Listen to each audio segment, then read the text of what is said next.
안녕하세요. 최승윤 작가입니다.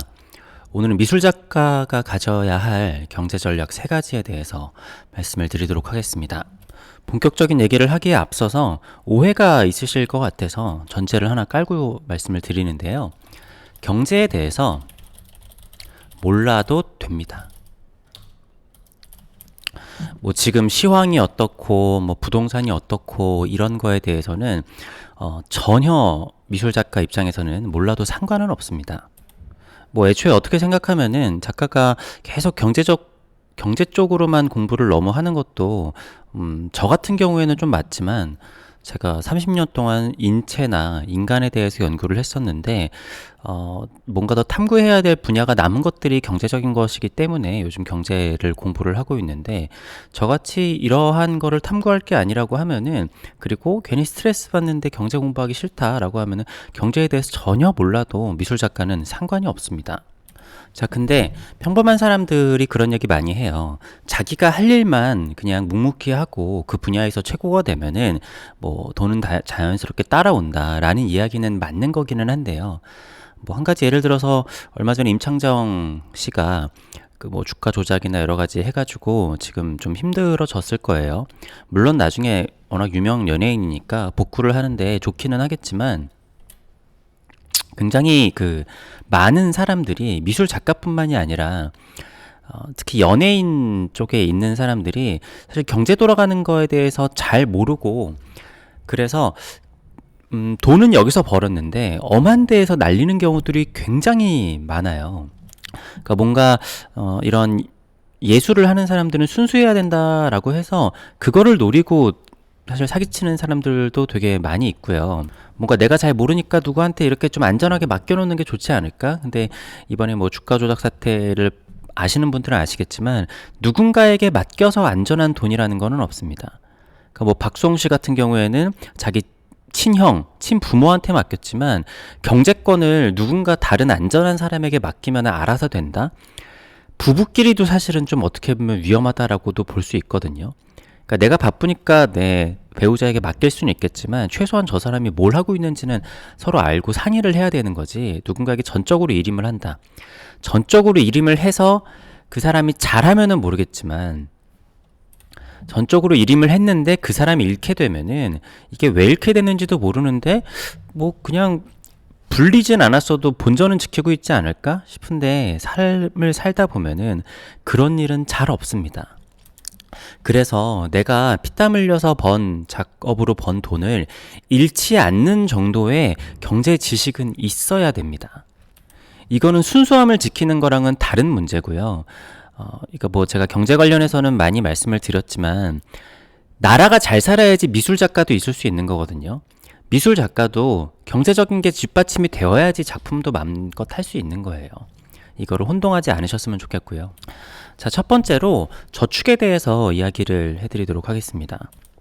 저축을 해야 하나에 대해서 고민들이 있으실 거예요. 물론 저축을 하는 습관이나 돈이 들어왔었을 때 그냥 마구잡이로 다 쓰시는 분들 계시거든요. 그러면 안 되고 어느 정도 이렇게 좀 절제하는 소비를 할 줄 알아야 되기는 하지만, 이거는 일반적인 직장을 다니거나 공무원이랑 미술 작가랑 전략이 조금 다르게 가기는 해야 됩니다. 자, 예를 들어서 직장인이 월급을 250을 받는다. 그러면은 직장인도 자기의 능력을 개발을 해가지고 연봉을 계속 올려야 되는 목표가 있어야 되기는 하겠지만, 사실은 이 월급이 250에서 시작했으면은 드라마틱하게 이게 월급 1,000만 원으로 가거나 2,000만 원으로 가거나 하는 거는 사실은 좀 어렵잖아요. 그래서 저축 계획을 짜야 됩니다. 매달 얼마를 적금을 넣고 어떻게 한다라든지. 근데 요거는 생각이 조금 다르실 수는 있겠지만, 제 개인적으로 내가 미술 작가인데 수입이 250 정도 있다, 한 달에. 물론 미술 작가가 한 달에 수입에 250이 있다라는 것도 되게 대단한 거기는 한데요. 여기서 뭔가를 아끼고 저축을 하고 한다라는 거는 사실 좀 맞지 않아요. 그러니까 우리나라 정서상 저축을 하지 않아야 된다라는 얘기가 되게 악처럼 들릴 수는 있거든요. 근데 제가 이런 얘기를 하는데, 미술 작가 중에 그렇다고 해서 저축을 계획적으로 하는 사람은 사실 본 적이 없어요. 그러니까 다들 좀 돈 개념이 없어가지고 들어오면은 흥청망청 그냥 다 써버리는 경우들이 많아요. 근데 제가 저축하지 말라 그러면은 또 그런 얘기는 하면 안 되지. 그러니까 중요한 건 실제 생활에서 어떻게 하느냐가 중요한 겁니다. 그러니까 작가의 수입의 패턴이란 내가 250이 있으면은 내년에 300이 되고 그런 다음에 400이 되고 500이 되고 이런 식으로는 가지 않아요. 뭐 사람마다 다르기는 하겠지만 0이었다가 250이었다가 막 1000이었다가 그리고 뭐 한 300이었다가 2000이었다가 뭐 이런 식으로 뭐 이렇게 가는 경우들이 있습니다. 이렇게 돼서 저 같은 경우에도 달마다 수입 차이가 굉장히 이렇게 들쑥날쑥 큰데요. 근데 1년 정도 총 수익의 평균을 내가지고 여기서 뭐 12로 나눠가지고 내가 한 달에 어느 정도 버는구나 라고 생각을 할 수는 있는데 또 해마다도 다르기 때문에 이걸 또 이렇게 생각하시는 분들이 있어요. 올해는 이만큼 벌었으니까 내년에는 뭐 더 많이 벌겠지? 더 많이 벌겠지? 이렇게 생각하실 수도 있는데 이게 또 시장 상황에 따라서도 연동이 될 수 있기 때문에 내가 최소 3년 정도의 수익의 평균을 잡았으면은 이게 내가 한 요 정도 버는구나 라고 생각을 하시면 될 것 같은데 물론 이후에도 뭐 나락으로 갈 수도 있는 거니까 잘 모르기는 하겠지만 자 그래서 사실 저는 작가가 뭐 300 기준을 300으로 잡을 수도 있고 400으로 잡을 수도 있을 텐데 작가의 수입이 250 이하라고 그러면은 이거를 힘들게 저축을 하는 거는 좀 아니라고 생각이 듭니다. 그렇다고 해서 흥청망청 쓰라는 얘기가 절대 아니고요. 이거를 물감 값이나 월세나 더 좋은 작업을 위해 쓰라는 겁니다. 뭐 개중에는 난 해외여행도 갔다 와야 돼 라고 해서 해외여행 가는 뭐 그런 경험 자체가 사실 뭐 작업의 밑바탕이 될 수도 있으니까요. 그런 식으로 쓰는 거는 괜찮겠지만 그냥 그냥 술 마시고 놀고 물론 술 마시고 뭐 노는 것도 리프레쉬로 필요할 수는 있는데 제 얘기의 요점 자체는 그러니까 너무 참고 궁핍하게 살아가지고 내 작업에 해가 되게 하지 말자라는 거예요. 그게 또 정신적으로도 데미지가 있을 수가 있으니까. 그래서 금액을 제가 대충 250이라고 하기는 했는데 어느 정도의 궤도에 올라가기 전까지 내가 굳이 저축에 대해서 스트레스를 받을 필요는 없다라고 하는 겁니다. 물론 이게 양날의 검이 있기는 한데요. 약간 사업이랑 비슷해요. 우리가 뭐 이렇게 상장 기업이 되거나 스타트업이 돼가지고 하면은 그 기업 총수가 그 기업 대표가 돈이 되게 많을 거라고 생각을 하잖아요. 그런데 이 사람은 사실 대부분의 사업가들은 자기가 번 돈을 재투자했기 때문에 법인으로 들어오는 수익 말고 개인적인 재산은 별로 없는 경우가 많아요. 나중에 상장이 되고 그거가 이제 보호기간이 풀리고 하면은 그때부터 돈이 어마어마하게 많아지는 거지. 그 전까지는 사실 뭐 엄청 큰 기업의 대표가 됐는데 스타트업으로 시작해가지고 돈이 없는 경우들이 꽤 있습니다. 근데 그 사업가가 내가 뭐 200만 원을 벌었는데 그래서 뭐 직장인처럼 100만 원을 저축을 하고 나머지로 소소하게 이렇게 하면은 그 사업이 번창하지 않았겠죠.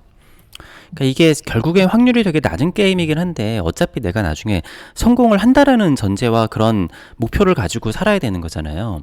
그러니까 연예인들 아이돌 같은 경우에도 이 사람이 대박이 나지 않으면은 그 전까지는 무조건 다 적자예요. 그리고 나중에 사실은 돈은 갑자기 한꺼번에 벌게 되는 경우들이 있는 겁니다. 뭐 다시 또 얘기하자면 1억 천금 막 이런 거랑은 좀 다르게 생각하셔야 돼요. 왜냐면은 이렇게 좀 개념이 좀 이상하긴 한데 의외로 또 작가분들 중에 1억 천금을 노리시는 분들이 되게 많아요. 근데 이거에 대해서는 제가 또 영상을 많이 얘기를 했었던 것 같기는 한데 제가 아는 어떤 작가님은 지금 작품이 하나도 안 팔리고 뭐가 안 되는데 내가 이 작품을 팔면은 뭐 1억을 번다, 2억을 번다 이렇게 생각하시면은 그렇게 되면 갑자기 모든 게 잘 풀릴 거라고 생각을 하시는 분들도 꽤 있어요. 근데 실제로 내가 뭐 1억을 벌던 2억을 벌던 그게 생각보다 나한테 큰 돈으로 다가오지가 않습니다. 이게 또 겪어보신 분이랑 안 겪어보신 분이랑 이런 얘기 하면은 야 내가 그렇게 벌면은 뭐 난리 나겠다라고 생각을 하실 텐데 실제로 그렇지 않아요. 물론 1억을 버는 것과 벌지 않는 것을 따지면은 1억을 버는 게 낫겠지만 실제로 근데 1억을 번다라고 해서 그게 내가 이제 1억을 전부를 다 쓸 수 있는 건 아니고 번 만큼 더 뭔가 투자할 때도 써야 되고 뭐 세금 같은 것도 생각보다 굉장히 많이 내고 내 또 지출들이 굉장히 많이 있습니다. 그러니까 1억 작품을 팔면은 실제적으로 나한테 떨어지는 게 1억 하면 너무 크니까 1,000만 원을 팔면 한 200만 원 떨어진다고 생각해야 되는데 1,000만 원짜리 팔면 나한테 1,000만 원이 떨어지고 이걸 온전히 내가 다 쓸 수 있다라고 허황된 생각을 가지신 분들이 있어요. 아무튼 이 개념은 오해하지 않으셨으면 좋겠습니다. 자, 그리고 근데 이게 또 제가 봤을 때 작가분들의 성향 대부분은 저축하지 말라 그러면은 이게 영리하게 다시 재투자했으라고 하는 건데 흥청망청 쓰는 개념으로 생각하시는 분들이 계셔서 실제로 그런 거 많죠. 저 작가 분명히 돈 버는 게 그렇게 녹록지 않을 것 같은데 왜 이렇게 비싼 차에 해외여행을 이렇게 많이 다니지? 라고 그러신 분들이 네 사실 더 많긴 한데 네 어쨌든 두 번째 미술 작가는 투자를 해야 할까라고 생각을 해보면은 저는 하고 있지만 물론 그 공부를 하기 위해서 결론부터 말씀드리자면 미술 작가는 투자를 할 필요가 없습니다. 가장 좋은 투자는 나 자신에게 하는 투자입니다.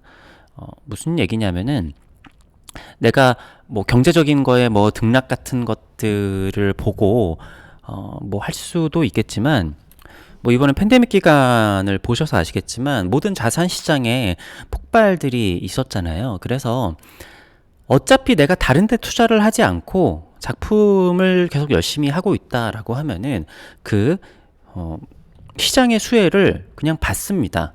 그래서 내가 뭐 주식시장을 공부를 하고 부동산 시장을 공부해가지고 따로 그 시간을 빼놓고 여기다가 하는 것보다 실질적으로 작품을 더 열심히 하고 내 인지도나 여러 가지가 올라가서 작품으로 수익을 내는 게 훨씬 더 높아요.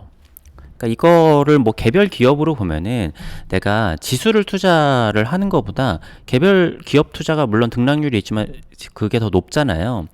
그러니까 사업하시는 분들을 보면은 자기 기업 가치가 올라가서 그 자신의 자산이 많아지는 게 최고의 투자지 이 사람이 뭐 다른데 여기저기 투자 전문 회사가 아니라고 하면은 하는 것보다 자기 기업을 높이는 게 좋고 그리고 또 투자를 하는 사람들도 저 기업 대표는 자기 기업의 가치를 올리려는데 가장 힘을 쏟고 있구나라는 걸 또 제일 좋아한단 말이에요.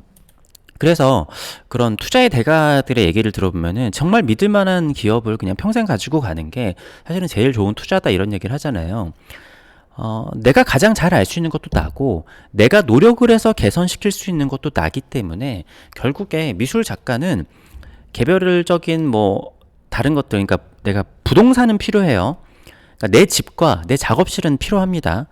뭐 그런 것들도 사실 뭐 어느 정도 이렇게 좀 지식을 가지고 좀 모르는 사람들한테 좀 모르는 사람이면 좀 물어보고 하면서 할 필요성도 있기는 한데 내가 누구한테 사기를 당하고 정말 엄한 데 투자를 하는 게 아니라고 하면은 그리고 작가라는 게 계속 발전을 한다라고 하면은 어디 뭔가 경제적인 거 공부해가지고 투자 수익을 올리는 것보다 투자 수익이라는 거는 정말 천재적으로 잘해봐야 1년에 10%씩 몇십 년 평생 동안 유지한다라는 거는 힘들단 말이에요. 그러니까 미술 작가가 자기 자신에게 투자를 하는 게 좋은데 근데 여기서 또 잘못 생각하시는 분들이 있습니다. 그럼 내가 스스로 작품 가격을 올리면 수익도 올라가겠네? 라고 생각을 하셔서 물론 이것도 사람마다 생각이 다를 수는 있겠지만 저는 조금 이런 스타일은 아니에요. 그러니까 뭐 다른 거 투자를 하는 것도 좀 완만하게 올라가고 지속적인 게 좋지 급등하고 막 급떨어지고 막 이런 거는 사실 그렇게 좋다고 생각하지는 않거든요. 물론 내가 스스로 작품 가격을 올리고 막 여러 가지 해가지고 그거를 계속 감당할 수 있으면 좋겠지만 내가 시장이 좋다 그래서 갑자기 가격을 팍팍팍 올려가지고 야 이러면은 뭐 야 이거 주식 투자 뭐 부동산 투자보다 내 작업 열심히 하니까 수익이 뭐 몇십 배 몇백 배 나네 이런 식으로 생각하시는 분들도 있어요. 그리고 실제로 그걸 되게 똑똑하다고 생각하시면서 하시는 분들이 있는데 굳이 그렇게 하지 않아도 작업을 잘하고 하면은 경제가 좋으면은 그 수익률이 엄청 올라갑니다. 뭐 남들보다 훨씬 더, 네, 물론 잘하는 거를 기본으로 깔고 가야겠지만, 그렇기 때문에 내가 그냥 내 작업을 열심히 하고 잃지 않는 정도의 경제적인 지식을 가지고 내 재산을 가지고 있다라고 하면은 아마 세상 어떤 투자를 하는 것보다 내 작업 열심히 한 게 제일 좋은 투자 수익률이 날 겁니다. 뭐 어떻게 보면 그렇잖아요. 미술 작가의 작품이라는 거는 요즘에 뭐 코인 같은 것들 투자를 사람들이 많이 했었는데, 코인도 본인이 그냥 찍어내면은 그냥 돈을 찍어내는 거랑 마찬가지잖아요. 실제로 뭐 돈도 그렇고. 근데 미술 작가는 가치가 있는 무언가를 스스로 만들어내는 사람이잖아요.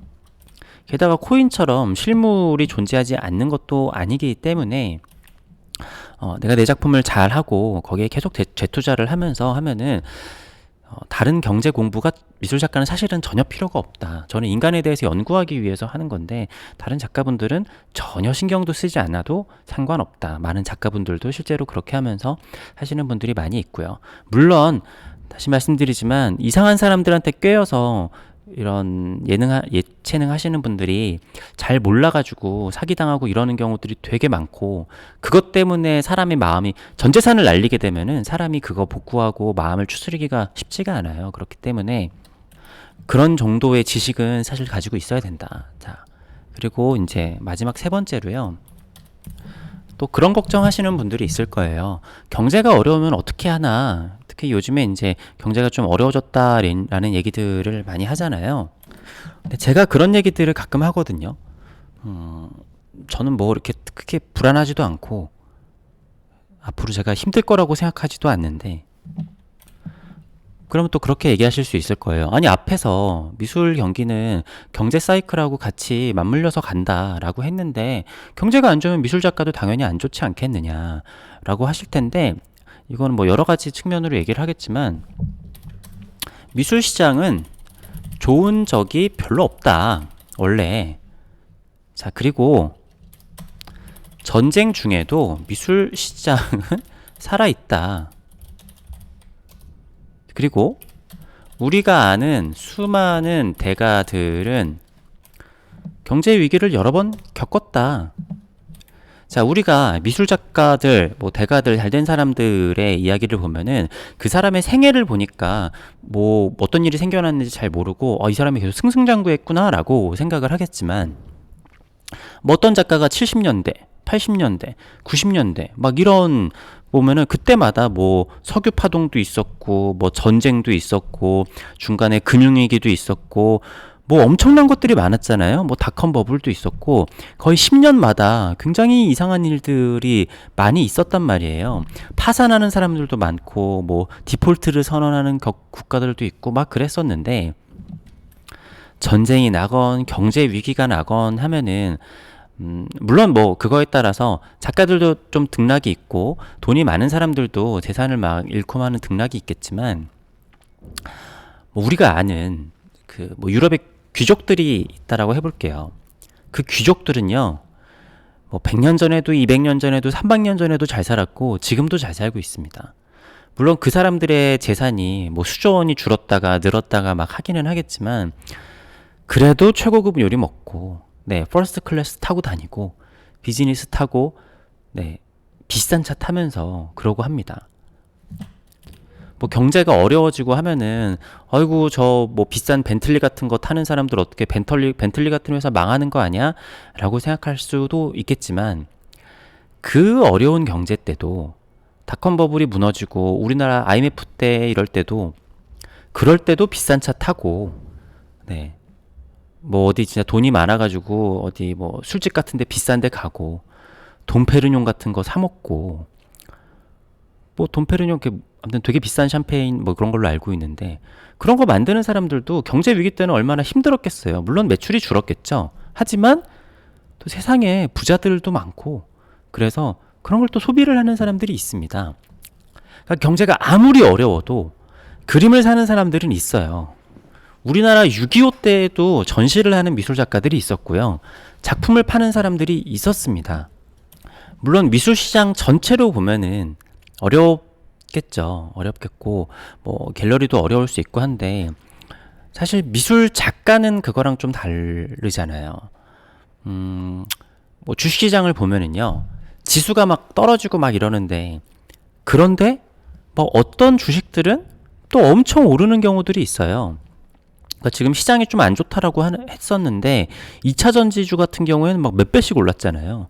뭐 테슬라도 막 저점에서 2배 오르고 엔비디아 같은 것도 막 두세 배 오르고 막 그랬어요. 뭐 개별 주식 모르는 분들은 뭐 이해하지 못하실 수도 있는데, 그러니까 상황이 안 좋아도 경쟁력이 있는 사람들은 살아남습니다. 이거는 뭐 특이한 게 아니고요. 지금까지 인류가 항상 이런 식으로 살아남았었던 거예요. 제가 한번 예를 들어볼게요. 자, 요즘에 돈 벌기가 어렵고 경제가 좀 위축이 되니까 사람들이 이렇게 좀 좋은데, 그러니까 막 외식 같은 거를 많이 안 한단 말이에요. 근데 또 외식을 아예 안 할 수는 없잖아요. 아예 안 하는데 좀 부모님을 모시고 가는데, 그러면 사람들이 선택을 합니다.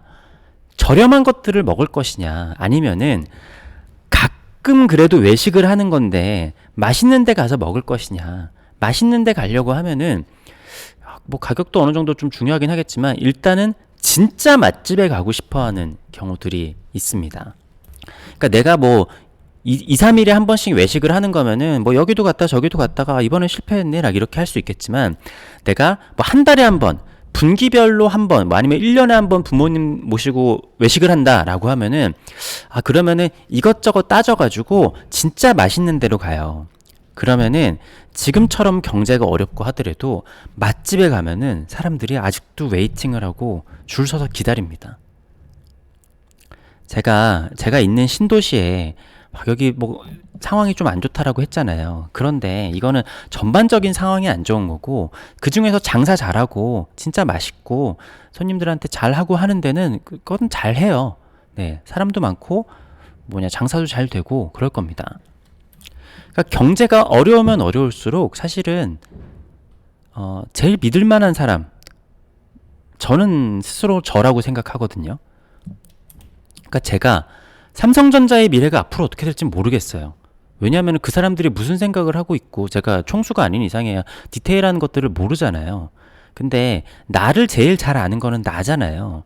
그리고 어떻게 하면은 그래 뭐 세상은 망하겠지만 나 혼자 내 몸 건사하는 거 정도는 사실 별로 그렇게 걱정할 게 없다라고 생각할 수 있어요. 물론 뭐 어떤 일들이 벌어질지는 모르겠지만. 그리고 실제로 지금보다 훨씬 더 안 좋고 했었을 때도 많은 사람들이 살아남고 지금까지 많은 예술가들이 살아남았습니다. 심지어는 예술가 중에 뭐 세계 2차 세계대전, 1차 세계대전에 참전했다가 나와서 다시 작가를 하는 사람들도 있잖아요. 그러니까 거시적인 것들, 그리고 미술 시장의 전반적인 것들, 이런 것들은 안 좋을 수도 있죠. 안 좋을 수도 있고, 객관적으로 생각하면은, 그러니까 저 같은 합리주의자들은 그래서 그런 거를 잘 못하는 경우들이 있어요. 근데 제가 합리주의자여서 시장에 투자를 하거나 뭐 주식시장에 베팅을 하거나 이런 거는 잘 못할 수 있겠지만, 저는 합리주의자라서 저 자신이 살아남는 거는 뭐 괜찮습니다. 네. 이게 무슨 얘기냐면은, 뭐 주식 같은 거 투자할 때도 어떤 사람들은 계속 기업 가치를 분석을 하면서 합리적인 기업들에 이렇게 투자를 해요. 그게 제일 사실은 가장 안정적이라는 거죠. 워렌 버핏도 그렇게 하듯이. 근데 내가 시장이 이렇게 꿀렁꿀렁 이렇게 위아래로 올라갔다 내려갔다 하는 거에 계속 신경을 쓰고 있으면은 사실은 계속 그냥 위아래로 다 깨지는 거예요. 돈도 벌지도 못하고.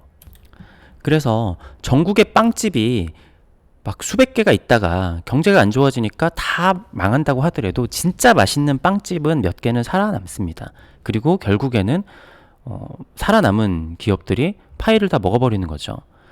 그러니까 옛날에 비행기 회사가 막 수백 개가 있었다라고 하죠. 근데 그 수백 개 대부분이 다 망하고 소수의 몇 개가 살아남아서 시장을 다 먹는데, 그게 산업의 사이클들이 다 그런 식으로 돌아갑니다. 실질적으로 지난 2년간의 시장은 어떻게 보면 되게 비정상적이었다라고 볼 수 있고요. 물론 제가 나이가 더 어려서 그런 것도 있었겠지만, 팬데믹 전에도 저는 사실 개인적으로 뭐 주변에 있는 사실 굉장히 평균적인 작가들보다 작품 판매가 굉장히 잘 되는 편이었었어요. 근데 제가 작품 활동을 처음 시작할 때 굉장히 비관적인 얘기들을 많이 들었어요. 야, 추상화는 안 된다. 작가가 작품만 팔아서는 먹고 살 수 없다라는 얘기들을 했는데, 뭐 저는 될 것 같았거든요. 네, 여러 가지 뭐 자신이 있는 것도 있었고, 그래서 실제적으로 물론 어려운 시기들도 있었지만 언젠가부터는 정말 그 작품이 정말 안 팔리는 때였어요. 근데 제가 작가 생활 처음 시작했었을 때부터 최근에 2년 전을 빼고는 한 10년 정도는 작품이 안 팔리는 게 당연한 거였어요.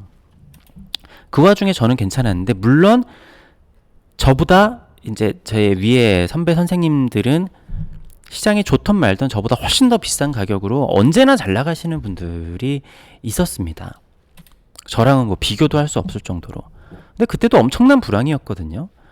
또 잘 되시는 분들은 엄청 잘 돼서 그 어려운 시기에도 막 재산도 엄청 불려나가시고 뭐 전시도 잘하고 엄청 잘 나가고 그런 선생님들, 그러니까 저보다 지금 윗세대 한 50대 60대 선생님들은 뭐 다 그렇다라고 보면 되는 거예요.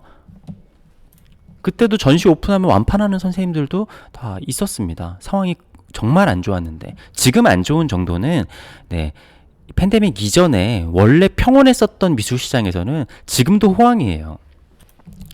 자, 아무튼 오늘 한 이야기 세 가지를 정리를 해보면요. 자, 저축이라는 거는 어떻게 내가 젊은 작가고 소득이 많지 않았을 때 미래를 위해서 더 투자를 하고 해야지, 어느 정도 돈을 벌기 전까지 저축에 목매여가지고 내가 작업에 집중할 수 없을 정도로 저축을 하는 거는 저는 좋지 않다고 생각을 한다. 자, 그리고 근데 다시 말씀드리지만 돈 개념 없이 펑펑 쓰라는 얘기가 절대 아닙니다. 그리고 뭐 딱히 투자할 필요 없다. 내 작업 자체가 내 자신이 미술 작가에게는 최고의 투자다. 자, 그리고 세 번째, 경제 상황도 필요 없다. 상관없다. 내 자신이 최고의 안전 자산이다. 내가 뭔가 노력을 해가지고 우리나라 경제를 살릴 수는 없지만 내가 노력을 해서 내 작업을 발전시킬 수는 있잖아요. 그러니까 이게 사실은 저는 최고의 내 자신이 안전자산이라고 생각을 합니다. 물론 내가 그때 팬데믹 때 시장이 엄청 뜨거웠을 때보다는 당연히 소득이 대부분의 작가들이 다 줄어들었겠죠. 근데 내가 먹고 살고 작업을 하고 내 삶을 영위하는 데에 방해가 될 정도로 소득이 줄어든 게 아니라고 하면은 사실 뭐 그 정도면은 충분하잖아요. 그리고 경제는 사이클이 있고 해가지고 다시 또 돌아오면은 호황기 때는 더 좋을 수도 있고, 그리고 나 개인으로는 점점점 내 작업이 좋아지고 사람들한테 위상도 올라가면은 내 한 사람의 경제는 계속 상승 곡선을 그릴 수 있는 것이기 때문에 내 작업에 자신이 있다라고 하면은 애플이나 삼성전자보다 내 작업이 더 안전하지 않나 라고 생각을 합니다. 물론 사람들마다 다들 생각이 다르기는 하고, 그리고 사실 내가 가진 자산을 지키고만 있다라는 것도 생각보다 되게 어렵기는 해요. 많은 사람들이 내 자산을 지키고만 있는 게 쉽다라고 하면은 이번에 전세 사기 해가지고 전세금을 날리거나 그런 사람들이 안 생기겠죠. 세상에 안전한 건 없는데 은행도 망하고 막 그러잖아요. 국가도 부도가 나고. 국가가 부도가 난다고 하더라도 내 작업이 괜찮고 전 세계와 네트워크가 연결이 돼 있다고 하면은 다른 나라 가서 작품 팔면 또 되기 때문에 뭐 되게 안전하죠. 네. 어쨌든 오늘은 미술 작가의 경제 전략 세 가지에 대해서 이야기를 해봤습니다. 감사합니다.